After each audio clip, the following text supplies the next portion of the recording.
नमस्कार। आज के इस खास विश्लेषण में सभी का स्वागत है।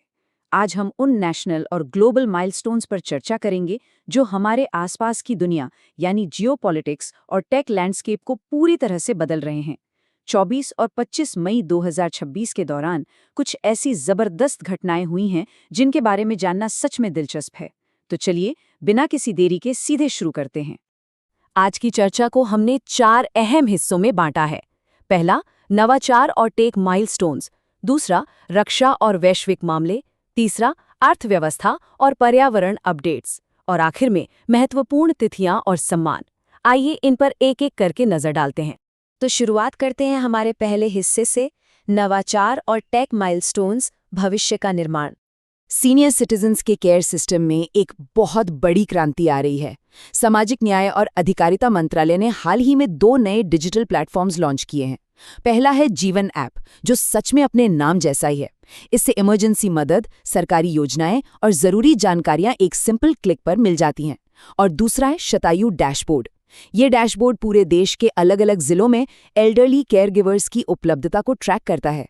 एक तरह से देखा जाए तो ये डिजिटल टेक्नोलॉजी का एक बेहतरीन इस्तेमाल है जो समाज के सबसे अनुभवी लोगों की जिंदगी को काफी आसान बना रहा है। अब इस नंबर को ध्यान से सुनिए, पूरे 25 करोड़ रुपए।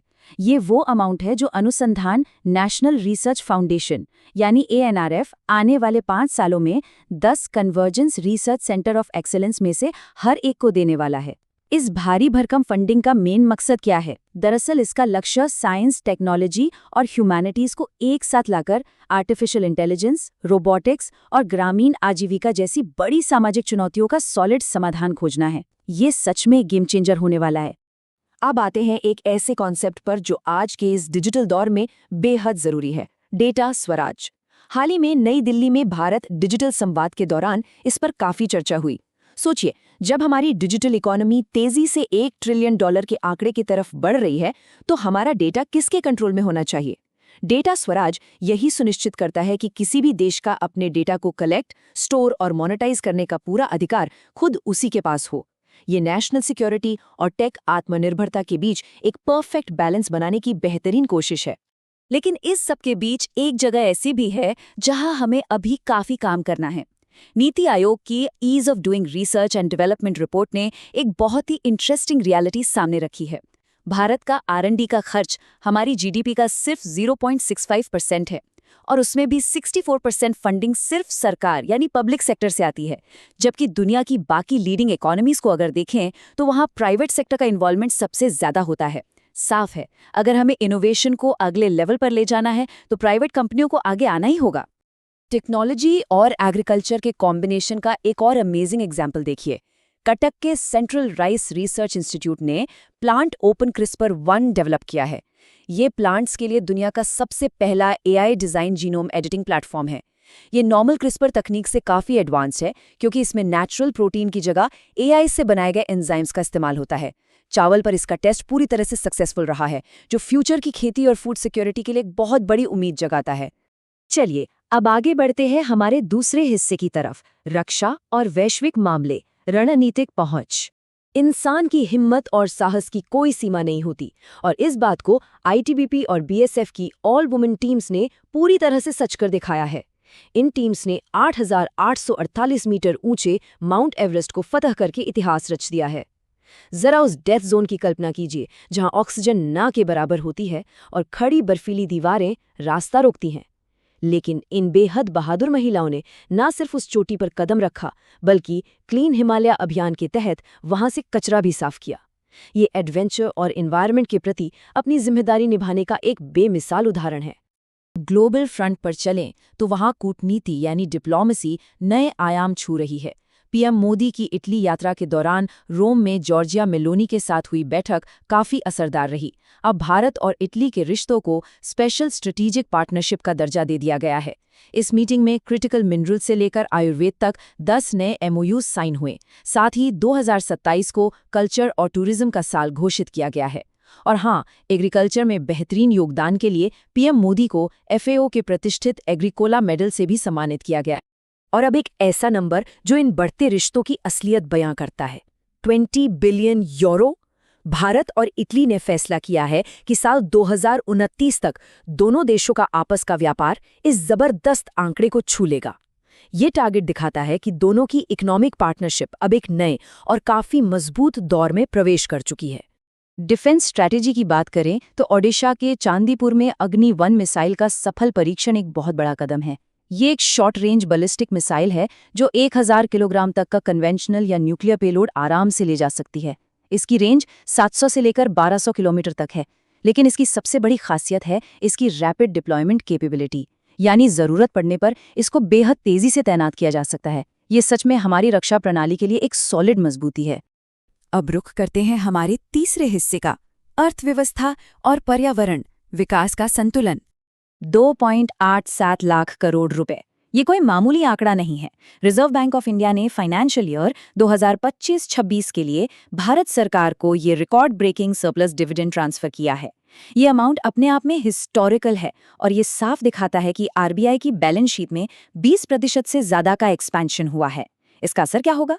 सीधी सी बात है, इससे सरकार को इंफ्रास्ट्रक्चर और डेवलपमेंट प्रोजेक्ट्स पर खर्च करने के लिए एक बहुत बड़ा पुश मिलेगा। फिनटेक की दुनिया में भी एक बड़ा बदलाव आ रहा है, खासकर आरबीआई के नए पीएसीबी फ्रेमवर्क के साथ। ये फ्रेमवर्क क्या है?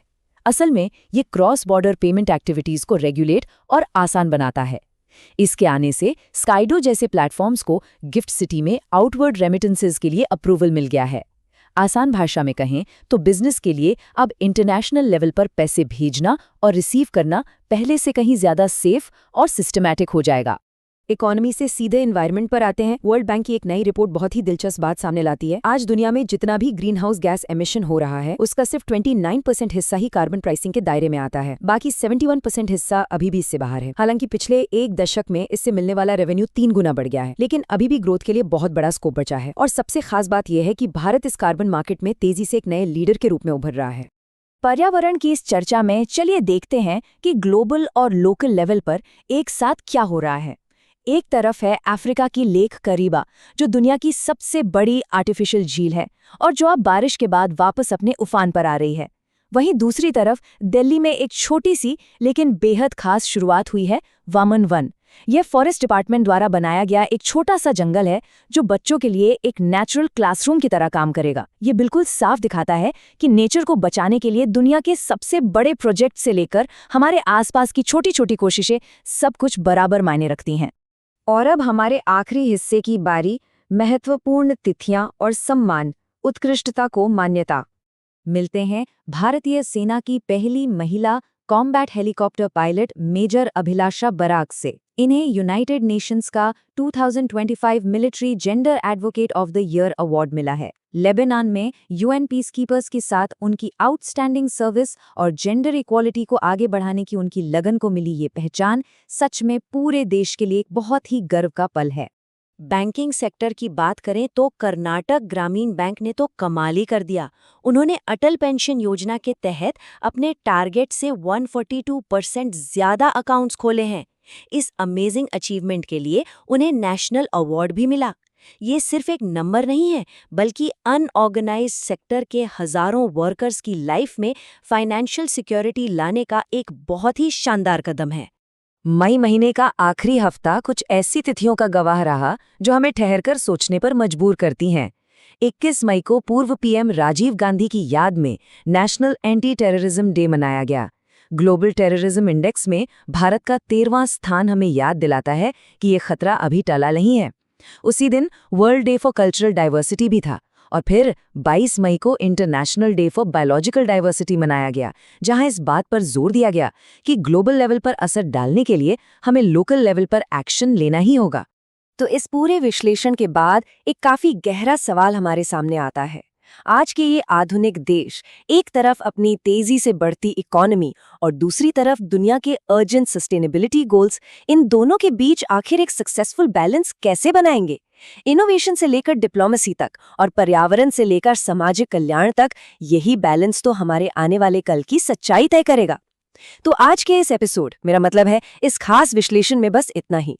इस सफर में हमारे साथ जुड़े रहने के लिए बहुत बहुत शुक्रिया।